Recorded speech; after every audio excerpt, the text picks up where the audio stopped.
सेठ लगनदास जी के जीवन की बगिया फलहीन थी। कोई ऐसा मानवीय, आध्यात्मिक या चिकित्सात्मक प्रयत्न न था जो उन्होंने न किया हो।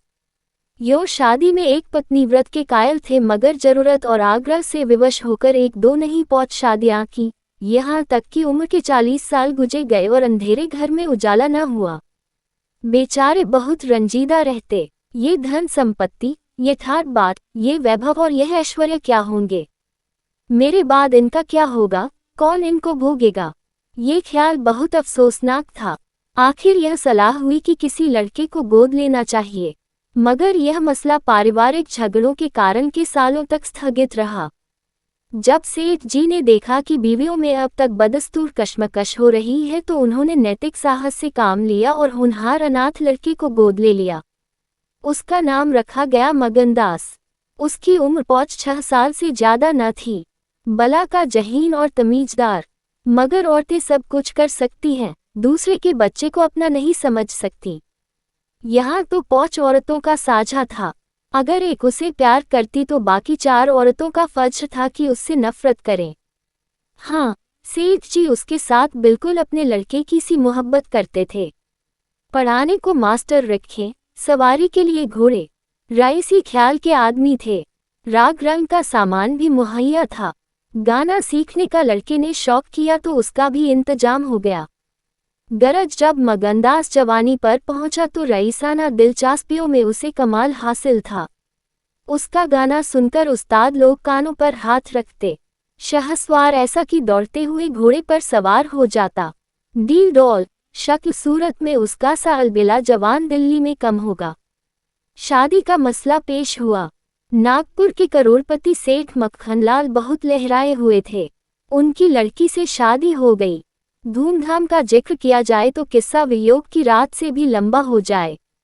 मक्खनलाल का उसी शादी में दिवाला निकल गया। इस वक्त मगनदास से ज्यादा ईर्ष्या के योग्य आदमी और कौन होगा? उसकी जिंदगी की बहार उमंगों पर भी और मुरादों के फूल अपनी शबनमी ताजगी में खिल खिलकर हुस्न और ताजगी का समा दिखा रहे थे। मगर तकदीर की देवी कुछ और ही सामान कर रही थी। वह सैर सपाटे के इरादे से जापान गया हुआ था कि दिल्ली से खबर आई कि ईश्वर ने तुम्हें एक भाई दिया है। मुझे इतनी खुशी है कि ज्यादा अरसे तक जिंदा न रह सकूं। तुम बहुत जल्द लौट आओ। मगनदास के हाथ से तार का कागज छूट गया और सर में ऐसा चक्कर आया कि जैसे किसी ऊंचाई से गिर पड़ा है। मगनदास का किताबी ज्ञान बहुत कम था, मगर स्वभाव की सज्जनता से वह खाली हाथ न था। हाथों की उदारता ने, जो समृद्धि का वरदान है, हृदय को भी उदार बना दिया था। उसे घटनाओं की इस कायापलट से दुख तो जरूर हुआ, आखिर इंसान ही था, मगर उसने धीरज से काम लिया और एक आशा और भय की मिली जुली हालत में देश को रवाना हुआ। रात का वक्त था। जब अपने दरवाजे पर पहुंचा तो नाच गाने की महफिल सजी देखी। उसके कदम आगे न बढ़े, लौट पड़ा और एक दुकान के चबूतरे पर बैठकर सोचने लगा कि अब क्या करना चाहिए। इतना तो उसे यकीन था कि सेठ जी उसके साथ भी भलमनसी और मोहब्बत से पेश आएंगे, बल्कि शायद अब और भी कृपा करने लगे। सेठानिया भी अब उसके साथ गैरों का सा बर्ताव न करेगी। मुमकिन है मझली बहू जो इस बच्चे की खुशनसीब माँ थी, उससे दूर दूर रहे, मगर बाकी चारों सेठानियों की तरफ से सेवा सत्कार में कोई शक नहीं था। उनकी डाह से वह फायदा उठा सकता था। ताहम उसके स्वाभिमान ने गवारा न किया कि जिस घर में मालिक की हैसियत से रहता था, उसी घर में अब एक आश्रित की हैसियत से जिंदगी बसर करे। उसने फैसला कर लिया कि सब यहाँ रहना न मुनासिब है, न मसलहत। मगर जाऊं कहो, न कोई ऐसा फन सीखा, न कोई ऐसा इल्म हासिल किया जिससे रोजी कमाने की सूरत पैदा होती। रईसाना दिलचस्पियां उसी वक्त तक कद की निगाह से देखी जाती हैं जब तक कि वे रईसों के आभूषण रहें। जीविका बनकर वे सम्मान के पद से गिर जाती है। अपनी रोजी हासिल करना तो उसके लिए कोई ऐसा मुश्किल काम न था। किसी सेठ साहूकार के यहाँ मुनीम बन सकता था, किसी कारखाने की तरफ से एजेंट हो सकता था, मगर उसके कंधे पर एक भारी जुआ रखा हुआ था। उसे क्या करे? एक बड़े सेठ की लड़की जिसने लाड़ प्यार में परवरिश पाए, उससे ये कंगाली की तकलीफें क्यों कर झेली जाएंगी? क्या मक्खनलाल की लाडली बेटी एक ऐसे आदमी के साथ रहना पसंद करेगी जिसे रात की रोटी का भी ठिकाना नहीं? मगर इस फिक्र में अपनी जान क्यों खपाऊं? मैंने अपनी मर्जी से शादी नहीं की, मैं बराबर इनकार करता रहा। सेठ जी ने जबरदस्ती मेरे पैरों में बेड़ी डाली है, अब वही इसके जिम्मेदार हैं, मुझसे कोई वास्ता नहीं। लेकिन जब उसने दोबारा ठंडे दिल से इस मसले पर गौर किया तो बचाव की कोई सूरत नजर न आई। आखिरकार उसने यह फैसला किया कि पहले नागपुर चलूं, जरा उन महारानी के तौर तरीके को देखूं, बाहर ही बाहर उनके स्वभाव की, मिजाज की जांच करूं। उस वक्त तय करूंगा कि मुझे क्या करके चाहिए। अगर रायसी की बू उनके दिमाग से निकल गई है और मेरे साथ रूखी रोटियां खाना उन्हें मंजूर है, तो इससे अच्छा फिर और क्या। लेकिन अगर वह मेरी ठाट बाट के हाथों बिकी हुई है तो मेरे लिए रास्ता साफ है। फिर मैं हूं और दुनिया का गम। ऐसी जगह जाऊं जहां किसी परिचित की सूरत सपने में भी न दिखाई दे। गरीबी की जिल्लत नहीं रहती अगर अजनबियों में जिंदगी बसरा की जाए। ये जानने पहचानने वालों की कनखियां और कनबत्तियां हैं जो गरीबी को यंत्रणा बना देती हैं। इस तरह दिल में जिंदगी का नक्शा बनाकर मगनदास अपनी मर्दाना हिम्मत के भरोसे पर नागपुर की तरफ चला, उस मल्लाह की तरह जो किश्ती और पाल के बगैर नदी की उमड़ती हुई लहरों में अपने को डाल दे। शाम के वक्त सेठ मक्खनलाल के सुंदर बगीचे में सूरज की पीली किरणें मुरझाए हुए फूलों से गले मिलकर विदा हो रही थीं। बाग के बीच में एक पक्का कुआं था और एक मौलसिरी का पेड़। कुएं के मुंह पर अंधेरे की नीली सी नकाब थी, पेड़ के सिर पर रोशनी की सुनहरी चादर। इसी पेड़ में एक नौजवान थका मांदा कुएं पर आया और लोटे से पानी भरकर पीने के बाद जगत पर बैठ गया। मालिन ने पूछा, कहाँ जाओगे? मगनदास ने जवाब दिया कि जाना तो था बहुत दूर, मगर यही रात हो गई। यहाँ कहीं ठहरने का ठिकाना मिल जाएगा। मालिक, चले जाओ सेठ जी की धर्मशाला में, बड़े आराम की जगह है। मगनदास, धर्मशाले में तो मुझे ठहरने का कभी संयोग नहीं हुआ। कोई हर्ज न हो तो यही पड़ा रहूं। यहाँ कोई रात को रहता है। मालिक भाई, मैं यहाँ ठहरने को न कहूँगी। ये बाई जी की बैठक है, झरोखे में बैठकर सैर किया करती हैं। कहीं देखभाल ले तो मेरे सिर में एक बाल भी न रहे। मगनदास, बाई जी कौन? मालिक, यही सेठ जी की बेटी इंदिरा बाई। मगनदास, ये गजरे उन्हीं के लिए बना रही हो क्या? मालिन, हाँ। और सेठ जी के यहाँ है ही कौन? फूलों के गहने बहुत पसंद करती हैं।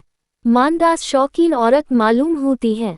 मालिक भाई, यही तो बड़े आदमियों की बातें हैं। वह शौक न करे तो हमारा तुम्हारा निबाह कैसे हो?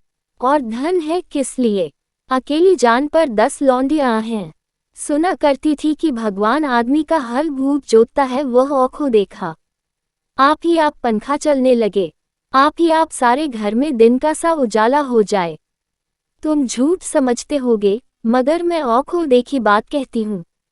उस गर्व की चेतना के साथ जो किसी नादान आदमी के सामने अपनी जानकारी के बयान करने में होता है, बूढ़ी मालिन अपनी सर्वज्ञता का प्रदर्शन करने लगी।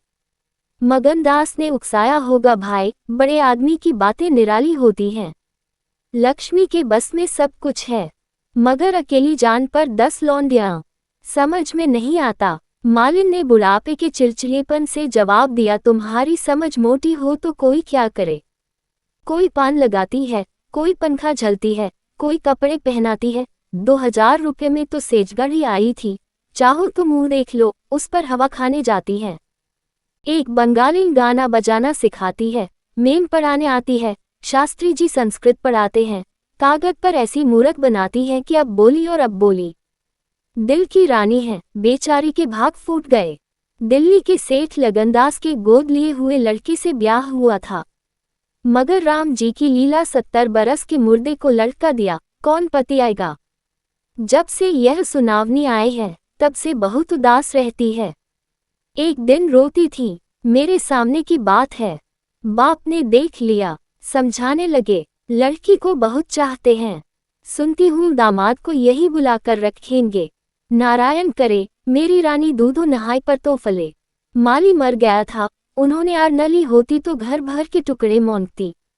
मगनदास ने एक ठंडी सॉस ली, बेहतर है, अब यहाँ से अपनी इज्जत आबरू लिए हुए चल दो। यहाँ मेरा निबाह न होगा। इंदिरा रईस जादी है, तुम इस काबिल नहीं हो कि उसके शौहर बन सको।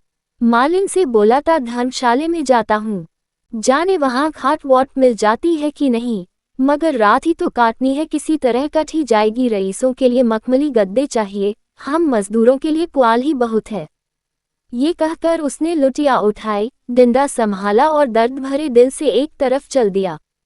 उस वक्त इंदिरा अपने झरोखे पर बैठी हुई इन दोनों की बातें सुन रही थी। कैसा संयोग है कि स्त्री को स्वर्ग की सब सिद्धियां प्राप्त हैं और उसका पति आवरों की तरह मारा मारा फिर रहा है। उसे रात काटने का ठिकाना नहीं। मगनदास निराश विचारों में डूबा हुआ शहर से बाहर निकल आया और एक सराय में ठहरा जो सिर्फ इसलिए मशहूर थी कि वहां शराब की एक दुकान थी। यहाँ आसपास से मजदूर लोग आकर अपने दुख को भुलाया करते थे। जो भूले भटके मुसाफिर यहाँ ठहरते, उन्हें होशियारी और चौकसी का व्यवहारिक पाठ मिल जाता था। मगनदास थका मौदा ही एक पेड़ के नीचे चादर बिछाकर सो रहा और जब सुबह को नींद खुली तो उसे किसी पीर औलिया के ज्ञान की सजीव दीक्षा का चमत्कार दिखाई पड़ा, जिसकी पहली मंजिल वैराग्य है। उसकी छोटी सी पोटली, जिसमें 2 एक कपड़े और थोड़ा सा रास्ते का खाना और लुटिया डोर बंधी हुई थी, गायब हो गई। उन कपड़ों को छोड़कर जो उसके बदर पर थे, अब उसके पास कुछ भी न था और भूख, जो कंगाली में और भी तेज हो जाती है, उसे बेचैन कर रही थी। मगर दृढ़ स्वभाव का आदमी था, उसने किस्मत का रोना रोया किसी तरह गुजर करने की तदबीरें सोचने लगा। लिखने और गणित में उसे अच्छा अभ्यास था, मगर इस हैसियत में उससे फायदा उठाना असंभव था। उसने संगीत का बहुत अभ्यास किया था, किसी रसिक रईस के दरबार में उसकी कद्र हो सकती थी, मगर उसके पुरुषोचित अभिमान ने इस पेशे को अखितार करने इजाजत न दी। हाँ, वह आला दर्जे का घुड़सवार था और यह फन मजे में पूरी शान के साथ उसकी रोजी का साधन बन सकता था। ये पक्का इरादा करके उसने हिम्मत से कदम आगे बढ़ाए। ऊपर से देखने पर यह बात यकीन के काबिल नहीं मालूम होती, मगर वह अपना बोझ हल्का हो जाने से इस वक्त बहुत उदास नहीं था। मर्दाना हिम्मत का आदमी ऐसी मुसीबतों को उसी निगाह से देखता है जिसमें एक होशियार विद्यार्थी परीक्षा के प्रश्नों को देखता है। उसे अपनी हिम्मत आजमाने का, एक मुश्किल से जूझने का मौका मिल जाता है, उसकी हिम्मत अजनाने ही मजबूत हो जाती है। अक्सर ऐसे माँ के मर्दाना हौसले के लिए प्रेरणा का काम देते हैं। मगनदास इस जोश से कदम बढ़ाता चला जाता था कि जैसे कामयाबी की मंजिल सामने नजर आ रही है, मगर शायद वहां के घोड़ों ने शरारत और बिगड़ेलपन से तौबा कर ली थी, या वे स्वाभाविक रूप बहुत मजे में धीमे धीमे चलने वाले थे। वह जिस गांव में जाता निराशा को उकसाने वाला जवाब पाता। आखिरकार शाम के वक्त जब सूरज अपनी आखिरी मंजिल पर जा पहुंचा था, उसकी कठिन मंजिल तमाम हुई। नागर घाट के ठाकुर अटल सिंह ने उसकी चिंता मोह समाप्त किया। यह एक बड़ा गांव था, पक्के मकान बहुत थे, मगर उनमें प्रेतात्माएं आबाद थीं। कई साल पहले प्लेग ने आबादी के बड़े हिस्से का इस क्षणभंगुर संसार से उठाकर स्वर्ग में पहुंच दिया था। इस वक्त प्लेग के बचे खुचे वे लोग गांव के नौजवान और शौकीन जमींदार साहब और हल्के के कारगुजार और रोबीले थानेदार साहब थे। उनकी मिली जुली कोशिशों से गांव में सतयुग का राज था। धन दौलत को लोग जान का अजाब समझते थे, उसे गुनाह की तरह छुपाते थे। घर घर में रुके रहते हुए लोग कर्ज ले लेकर खाते और फटेहालों रहते थे। इसी में निबाह था। काजल की कोठरी थी, सफ़ेद कपड़े पहनना उन पर धब्बा लगाना था। हुकूमत और जबरदस्ती का बाजार गर्म था। आयरों को यहाँ आजन के लिए भी दूध न था। थाने में दूध की नदी बहती थी। मवेशी खाने के मुहर्रिर दूध की कुल्लियाँ करते थे। इसी अंधेर नगरी को मगनदास ने अपना घर बनाया। ठाकुर साहब ने असाधारण उदारता से काम लेकर उसे रहने के लिए एक माकन भी दे दिया, जो केवल बहुत व्यापक अर्थों में मकान कहा जा सकता था। इसी झोपड़ी में वह 1 हफ्ते से जिंदगी के दिन काट रहा है। उसका चेहरा जर्द है और कपड़े मैले हो रहे हैं, मगर ऐसा मालूम होता है कि उस अब इन बातों की अनुभूति ही नहीं रही। जिंदा है मगर जिंदगी रुखसत हो गई है। हिम्मत और हौसला मुश्किल को आसान कर सकते हैं, आंधी और तूफान से बचा सकते हैं, मगर चेहरे को खिला सकना उनके सामर्थ्य से बाहर है। टूटी हुई नाव पर बैठकर मल्हार गाना हिम्मत काम नहीं, हिमाकत का काम है। एक रोज जब शाम के वक्त वह अंधेरे में खाट पर पड़ा हुआ था, एक औरत उसके दरवाजे पर आकर भीख मांगने लगी। मगनदास का आवाज परिचित जान पड़ी। बाहर आकर देखा तो वही चंपा मालिन थी, कपड़े तार तार, मुसीबत की रोती हुई तस्वीर। बोला, मालिन, तुम्हारी यह क्या हालत है? मुझे पहचानती हो? मालिन ने चौंक देखा और पहचान गई। रोकर बोली, बेटा, अब बताओ मेरा कहाँ ठिकाना लगे? तुमने मेरा बना बनाया घर उजाड़ दिया, न उसी दिन तुमसे बात करती ने मुझे पर यह विपत पड़ती। बाई ने तुम्हें बैठे देख लिया, बातें भी सुनी, सुबह होते ही मुझे बुलाया और बरस पड़ी नाक कटवा लूंगी, मुंह में कालिक लगवा दूंगी। चुड़ैल कुटनी, तू मेरी बात किसी गैर आदमी से क्यों चलाए? तू दूसरों से मेरी चर्चा करे। वह क्या तेरा दामाद था जो तू उससे मेरा दुखड़ा रोती थी? जो कुछ मुंह में आया बकती रही, मुझसे भी न सहा गया। रानी रुठेंगी, अपना सुहाग लेंगी। बोली, बाई जी, मुझसे कसूर हुआ, लीजिए अब जाती हूँ। छींकते नाक कटती है तो मेरा निबाह यहाँ न होगा। ईश्वर ने मुंह दिया तो आहार भी देगा, 4 घर से मांगूंगी तो मेरे पेट को हो जाएगा। उस छोकरी ने मुझे खड़े खड़े निकलवा दिया। बताओ, मैंने तुमसे उसकी कौन सी शिकायत की थी? उसकी क्या चर्चा की थी? मैं तो उसका बखान कर रही थी, मगर बड़े आदमियों का गुस्सा भी बड़ा होता है। अब बताओ मैं किसकी होकर रहूं? 8 दिन इसी दिन तरह टुकड़े मांगते हो गए हैं। एक भतीजी उन्हीं के यहाँ लौंडियों में नौकर थी, उसी दिन उसे भी निकाल दिया। तुम्हारी बदौलत जो कभी न किया था वह करना पड़ा। तुम्हें कहो का दोष लगाऊं, किस्मत में जो कुछ लिखा था देखना पड़ा। मगनदास सन्नाटे में जो कुछ लिखा था, आह मिजाज का ये हाल है, ये घमंड, ये शान। मालिन का इत्मीनान दिलाया, उसके पास अगर दौलत होती तो उसे माला माल कर देता। सेठ मक्खन लाल की बेटी को भी मालूम हो जाता कि रोजी की कुंजी उसी के हाथ में नहीं है।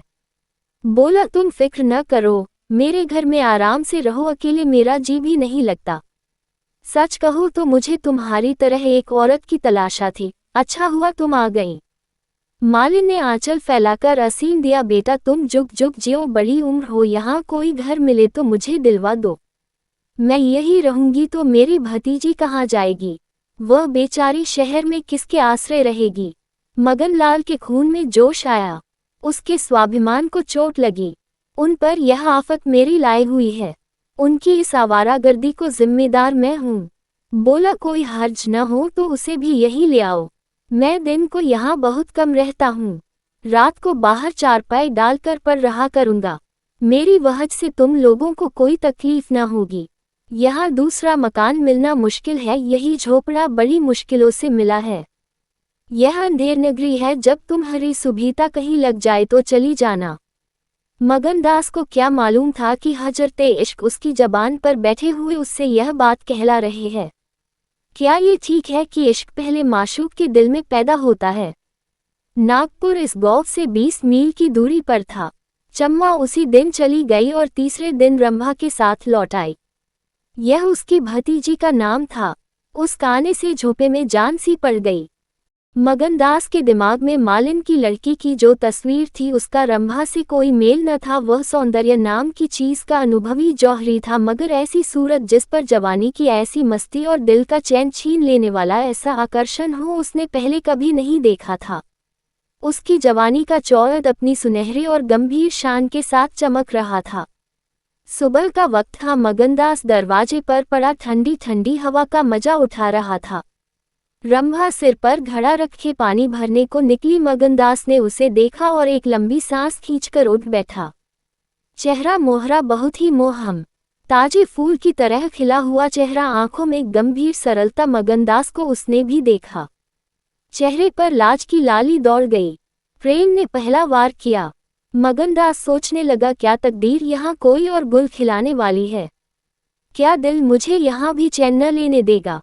रंभा, तू यहाँ नाहक आई, नाहक एक गरीब का खून तेरे सर पर होगा। मैं तो अब तेरे हाथों बिक चुका, मगर क्या तू भी मेरी हो सकती है? लेकिन नहीं, इतनी जल्दबाजी ठीक नहीं, दिल का सौदा सोच समझकर करना चाहिए। तुमको अभी जब्त करना होगा। रंभा सुंदरी है, मगर झूठे मोती की आब और ताब उसे सच्चा नहीं बना सकती। तुम्हें क्या खबर कि उस भोली लड़की के कान प्रेम के शब्द से परिचित नहीं हो चुके हैं? कौन कह सकता है कि उसके सौंदर्य की वाटिका पर किसी फूल चुनने वाले के हाथ नहीं पड़ चुके हैं।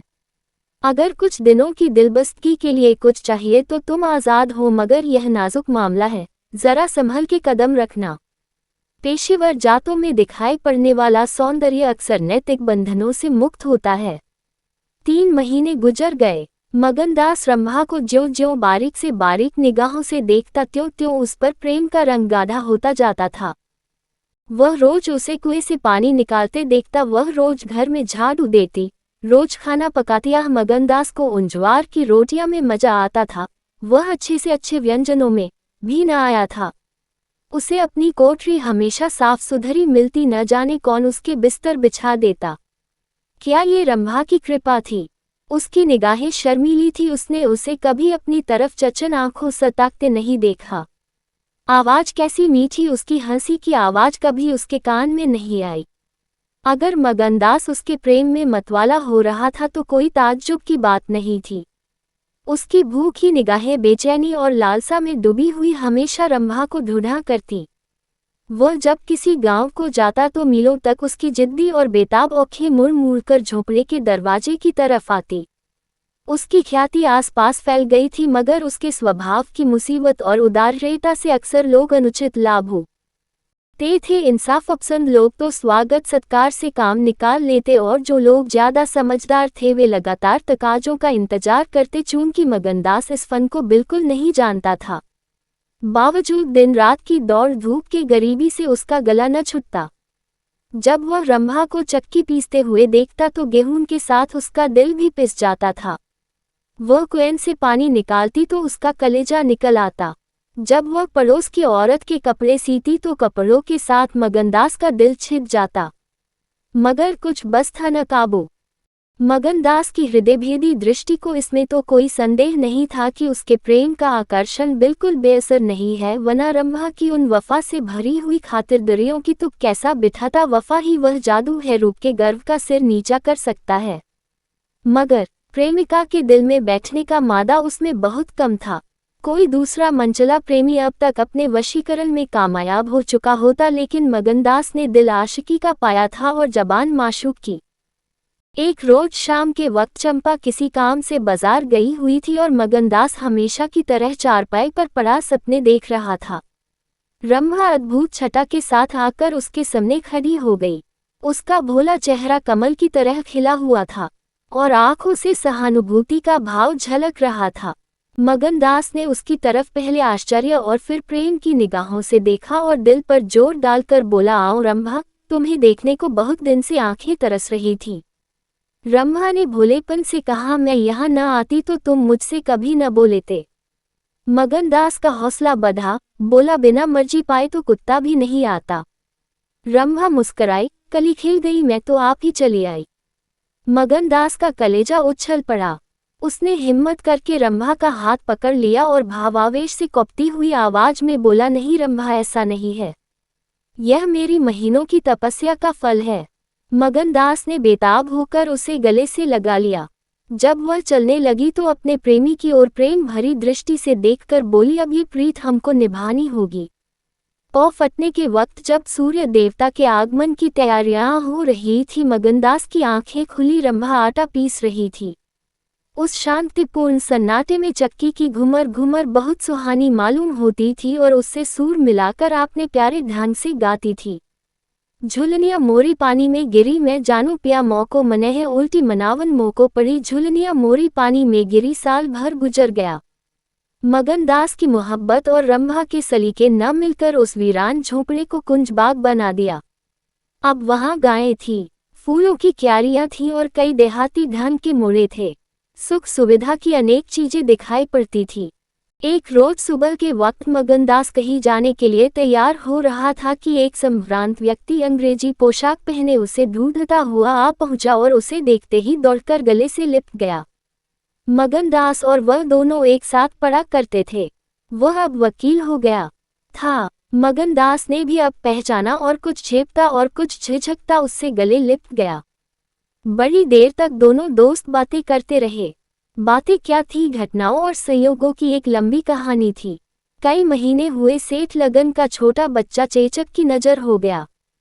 सेठ जी ने दुख के मारे आत्महत्या कर ली और अब मगनदास सारी जायदाद, कोठी, इलाके और मकानों का एक छत्र स्वामी था। सेठानियों में आपसी झगड़े हो रहे थे। कर्मचारियों ने गबन को अपना धन बना रखा था। बड़ी सेठानी उसे बुलाने के लिए खुद आने को तैयार थी, मगर वकील साहब ने उन्हें रोका था। जब मगनदास ने मुस्कुरा कर पूछा, तुम्हें क्यों कर मालूम हुआ कि मैं यहाँ हूँ, तो वकील साहब ने फरमाया, महीने भर से तुम्हारी टोह में हूँ। सेठ मक्खनलाल ने अता पता बतलाया। तुम दिल्ली पहुँचे और मैंने अपना महीने भर का बिल पेश किया। रंभा अधीर हो रही थी कि यह कौन है और इनमें क्या बातें हो रही है। 10 बजते बजते वकील साहब मगनदास से 1 हफ्ते के अंदर आने का वादा लेकर विदा हुए। उसी वक्त रंभा आ पहुंची और पूछने लगी, यह कौन थे? इनका तुमसे क्या काम था? मगनदास ने जवाब दिया, यमराज का दूत। रंभा, क्या असगुन बकते हो? मगन, नहीं नहीं रंभा, यह असगुन नहीं है, ये सचमुच मेरी मौत का दूत था। मेरी खुशियों के बाग को रौंदने वाला, मेरी हरी भरी खेती को उजाड़ने वाला। रंभा, मैंने तुम्हारे साथ दगा की है, मैंने तुम्हें अपने फरेब का जाल में फांसा है, मुझे माफ करो। मोहब्बत ने मुझसे ये सब करवाया। मैं मगन सिंह ठाकुर नहीं हूँ, मैं सेठ लगनदास का बेटा और सेठ मक्खनलाल का दामाद हूँ। मगनदास को डर था कि रंभा ये सुनते ही चौंक पड़ेगी और शायद उसे जालिम, दगाबाज कहने लगे, मगर उसका ख्याल गलत निकला। रंभा ने आंखों में आंसू भरकर सिर्फ इतना कहा, तो क्या तुम मुझे छोड़कर चले जाओगे? मगनदास ने उसे गले लगाकर कहा, हाँ। रंभा, क्यों? मगन, इसलिए कि इंदिरा बहुत होशियार, सुंदर और धनी है। रंभा, मैं तुम्हें न छोड़ूंगी। कभी इंदिरा की लौड़ी थी, अब उनकी सौत बनूंगी। तुम जितनी मेरी मोहब्बत करोगे, उतनी इंदिरा की तो न करोगे, क्यों? मगनदास इस भोलेपन पर मतवाला हो गया। मुस्करा कर बोला, अब इंदिरा तुम्हारी लौड़ी बनेगी, मगर सुनता हूँ वह बहुत सुंदर है, कहीं मैं उसकी सूरत पर लुभा न जाऊं। मर्दों का हाल तुम नहीं जानती, मुझे अपने ही से डर लगता है। रंभा ने विश्वास भरी आंखों से देखकर कहा, क्या तुम भी ऐसा करोगे? ओह, जो जी में आए करना, मैं तुम्हें न छोड़ूंगी। इंदिरा रानी बने, मैं लौड़ी हूंगी, क्या इतने पर भी मुझे छोड़ दोगे? मगनदास की आंखें दबा गईं। बोला, प्यारी, मैंने फैसला कर लिया है कि दिल्ली न जाऊंगा। ये तो मैं कहने ही न पाया कि सेठ जी का स्वर्गवास हो गया। बच्चा उनसे पहले ही चल बसा था। अफसोस, सेठ जी के आखिरी दर्शन भी न कर सका। अपना बाप भी इतनी मोहब्बत नहीं कर सकता। उन्होंने मुझे अपना वारिस बनाया है। वकील साहब कहते थे कि सेठारियों में अनबन है, नौकर चाकर लूट मार मचा रहे हैं। वहाँ का ये हाल है और मेरा दिल वहाँ जाने पर राजी नहीं होता। दिल तो यहाँ है, वहाँ कौन जाए? रंभा जरा देर तक सोचती रही, फिर बोली, तो मैं तुम्हें छोड़ दूंगी। इतने दिन तुम्हारे साथ रही, जिंदगी का सुख लुटा, अब जब तक जीऊंगी इस सुख का ध्यान करती रहूंगी। मगर तुम मुझे भूल तो न जाओगे? साल में एक बार देख लिया करना, और इसी झोपड़े में। मगनदास ने बहुत रोका मगर आंसू न रोक सके। बोले, रंभा, यह बातें न करो, कलेजा बैठा जाता है। मैं तुम्हें छोड़ नहीं सकता, इसलिए नहीं कि तुम्हारे ऊपर कोई एहसान है। तुम्हारी खातिर नहीं, अपनी खातिर। वह शांति, वह प्रेम, वह आनंद जो मुझे यहाँ मिलता है और कहीं नहीं मिल सकता। खुशी के साथ जिंदगी बसर हो, यही मनुष्य के जीवन का लक्ष्य है। मुझे ईश्वर ने ये खुशी यहाँ दे रखी है, तो मैं उसे क्यों छोड़ूं? धन दौलत को मेरा सलाम है, मुझे उसकी हवस नहीं है। रंभा फिर गंभीर स्वर में बोली, मैं तुम्हारे पौफ की बेली न बनूंगी। चाहे तुम अभी मुझे न छोड़ो, लेकिन थोड़े दिनों में तुम्हारी यह मोहब्बत न रहेगी। मगनदास को कोड़ा लगा, जोश से बोला, तुम्हारे सिवा इस दिल में अब कोई और जगह नहीं पा सकता। रात ज्यादा आ गई थी, अष्टमी का चौथ सोने जा चुका था। दोपहर के कमल की तरह साफ आसमान में सितारे खिले हुए थे। किसी खेत के रखवाले की बांसुरी की आवाज, जिसे दूरी ने तासीर, सन्नाटे न सुरीलापन और अंधेरे ने आत्मिकता का आकर्षण दे दिया था, कानों में आ जा रही थी कि जैसे कोई पवित्र आत्मा नदी के किनारे बैठी हुई पानी की लहरों से या दूसरे किनारे के खामोश और अपनी तरफ खींचने वाले पेड़ों से अपनी जिंदगी की गम की कहानी सुना रही है।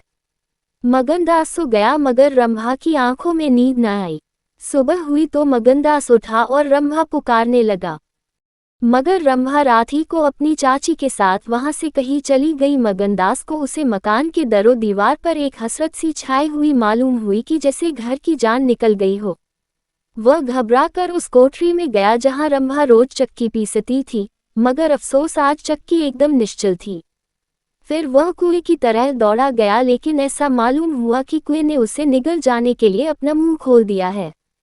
तब वह बच्चों की तरह चीख उठा रोता हुआ, फिर उसी झोपड़ी में आया जहां कल रात तक प्रेम का वास था, मगर उस वक्त वह शोक का घर बना हुआ था। जब जरा आंसू थमे तो उसने घर में चारों तरफ निगाह दौड़ाई। रंभा की साड़ी अरगनी पर पड़ी हुई थी।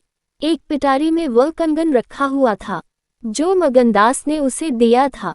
बर्तन सब रखे हुए थे, साफ और सुथरे। मगनदास सोचने लगा, रंभा तूने रात को कहा था मैं तुम्हें छोड़ दूंगी, क्या तूने वह बात दिल से कही थी? मैंने तो समझा था तू दिल्लगी कर रही है, नहीं तो मुझे कलेजे में छिपा लेता। मैं तो तेरे लिए सब कुछ छोड़े बैठा था, तेरा प्रेम मेरे लिए सब कुछ था। मैं यूं बेचैन हूँ, क्या तू बेचैन नहीं है? हाय तू रो रही है, मुझे यकीन है कि तू अब भी लौट आएगी। फिर सजीव कल्पनाओं का एक जमघट उसके सामने आया। वह नाजुक अदाएं, वह मतवाली औंखें, वह भोली भाली बातें, वह अपने को भूली हुई सी मेहरबानियां, वह जीवनदायी मुस्कान, वह आशिकों जैसी दिलगोया, वह प्रेम का नाश, वह हमेशा खिला रहने वाला चेहरा, वह लचक लचक कर कुएं से पानी लाना, वह इंतजार की सूरत, वह मस्ती से भरी हुई बेचैनी, यह सब तस्वीरें उसकी निगाहों के सामने हमरतनाक बेताबी के साथ फिरने लगी।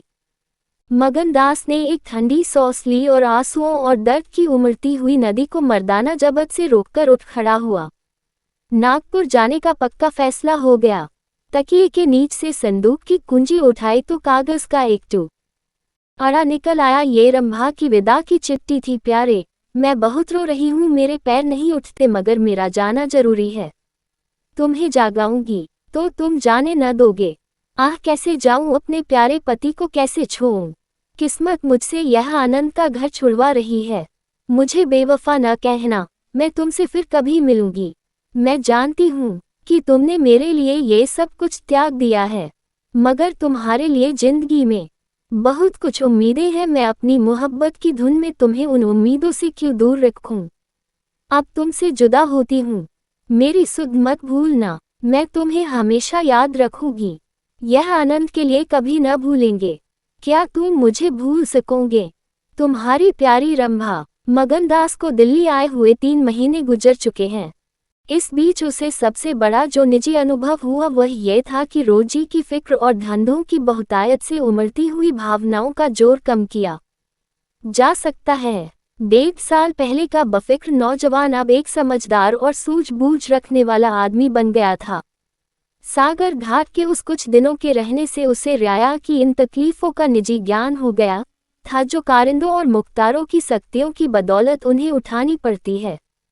उसने उसे रियासत के इंतजाम में बहुत मदद दी और वो कर्मचारी दबी जबान से उसकी शिकायत करते थे और अपनी किस्मतों और जमाने का उलटफेर को कोसने थे, मगर रियाया खुशा थी। जब वह सब धंधों से फुर्सत पाता तो एक भोली भाली सूरत वाली लड़की उसके ख्याल के पहलू में आ बैठती और थोड़ी देर के लिए सागर घाट का वह हरा भरा झोपड़ा और उसकी मस्तियाँ आंखें के सामने आ जाती। सारी बातें एक सुहाने सपने की तरह याद आकर उसके दिल को मसोसने लगती, लेकिन कभी कभी खुद बखुद उसका ख्याल इंदिरा की तरफ भी जा पहुंचता। गो उसके दिल में रंभा की वही जगह थी, मगर किसी तरह उसमें इंदिरा के लिए भी एक कोना निकल आया था। जिन हालातों और आफतों ने उसे इंदिरा से बेजार कर दिया था वह अब रुखसत हो गई थी। अब उसे इंदिरा से कुछ हमदर्दी हो गई। अगर उसके मिजाज में घमंड है, हुकूमत है, तकल्लुफ है, शान है, तो यह उसका कसूर नहीं, ये रईस जदों की आम कमजोरियां हैं, यही उनकी शिक्षा है। वे बिल्कुल बेबस और मजबूर है। इन बढ़ते हुए और संतुलित भावों के साथ जहां वह बेचैनी के साथ रंभा की याद को ताज़ा किया करता था, वहां इंदिरा का स्वागत करने और उसे अपने दिल में जगह देने के लिए तैयार था। वह दिन दूर नहीं था जब उसे उस आजमाइश का सामना करना पड़ेगा। उसके कई आत्मीय अमीराना शान शौकत के साथ इंदिरा को विदा कराने के लिए नागपुर गए हुए थे। मगनदास की बतियत आज तरह तरह के भावों के कारण, जिनमें प्रतीक्षा और मिलन की उत्कंठा विशेष थी, उचाट सी हो रही थी। जब कोई नौकर आता तो वह संभल बैठता कि शायद इंदिरा आ पहुंची। आखिर शाम के वक्त जब दिन और रात गले मिले रहे थे, जनान खाने में जोर शारे के गाने की आवाजों ने बहू के पहुंचने की सूचना दी। सुहाग की सुहानी रात थी। 10 बज गए थे। खुले हुए हवादार सहन में चौदनी छिटकी हुई थी, वह चौदनी जिसमें नशा है, आरजू है और खिंचाव है। गमलों में खिले हुए गुलाब और चम्मा के फूल चौदत की सुनहरी रोशनी में ज्यादा गंभीर और खामोश नजर आते थे। मगनदास इंदिरा से मिलने के लिए चला। उसके दिल से लालसाएं जरूर थी मगर एक पीड़ा भी थी। दर्शन की उत्कंठा थी मगर प्यास से खोली। मोहब्बत नहीं, प्राणों को खिंचाव था जो उसे खींचे लिए जाता था। उसके दिल में बैठी हुई रंभा शायद बार बार बाहर निकलने की कोशिश कर रही थी, इसीलिए दिल में धड़कन हो रही थी। वह सोने के कमरे के दरवाजे पर पहुंचा। रेशमी पर्दा पड़ा हुआ था। उसने पर्दा उठा दिया। अंदर एक औरत सफेद साड़ी पहने खड़ी थी। हाथ में चंद खूबसूरत चूड़ियों के सिवा उसके बदन पर एक जेवर भी न था। ज्यों ही पर्दा उठा और मगनदास ने इंद्री हम रखा, वह मुस्कुराती हुई उसकी तरफ बढ़ी। मगनदास ने उसे देखा और चकित होकर बोला, रंभा, और दोनों प्रेमावेश से लिपट गए। दिल में बैठी हुई रंभा बाहर निकल आई थी। साल भर गुजरने के बाद एक दिन इंदिरा ने अपने पति से कहा, क्या रंभा को बिल्कुल भूल गए? कैसे बेवफा हो? कुछ याद है? उसने चलते वक्त तुमसे यह विनती की थी। मगनदास ने कहा, खूब याद है। वह आवाज भी कानों में गूंज रही है। मैं रंभा को भोली भाली लड़की समझता था, यह नहीं जानता था कि यह त्रिया चरित्र का जादू है। मैं अपनी रंभा का अब भी इंदिरा से ज्यादा प्यार करता हूँ। तुम्हें डाह तो नहीं होती? इंदिरा ने हंसकर जवाब दिया, डाह क्यों हो? तुम्हारी रंभा है तो क्या मेरा गनसेह नहीं है? मैं अब भी उस पर मरती हूँ। दूसरे दिन दोनों दिल्ली से एक राष्ट्रीय समारोह में शरीक होने का बहाना करके रवाना हो गए और सागर घाट जा पहुँचे। वह झोपड़ा, वह मोहब्बत का मंदिर, वह प्रेम भवन फूल और हरियाली से लहरा रहा था। चंपा मालिन उन्हें वहां मिली। गांव के जमींदार उनसे मिलने के लिए आए। कई दिन तक फिर मगनसिंह को घोड़े निकालना पड़े। रंभा कुएं से पानी लाती, खाना पकाती, फिर चक्की पीसती और गाती। गांव की औरतें फिर उससे अपने कुर्ते और बच्चों की लेसेदार टोपियां सिलाती है। हाँ, इतना जरूर कहती कि उसका रंग कैसा निखर आया है, हाथ पांव कैसे मुलायम ये पड़ गए हैं, किसी बड़े घर की रानी मालूम होती है। मगर स्वभाव वही है, वही मीठी बोली है, वही मुरौवत, वही हंसमुख चेहरा। इस तरह एक हफ्ते इस सरल और पवित्र जीवन का आनंद उठाने के बाद दोनों दिल्ली वापस आए और अब 10 साल गुजरने पर भी साल में एक बार उस झोपड़ी के नसीब जागते हैं। वह मोहब्बत की दीवार अभी तक उन दोनों प्रेमियों को अपनी छाया में आराम देने के लिए खड़ी है।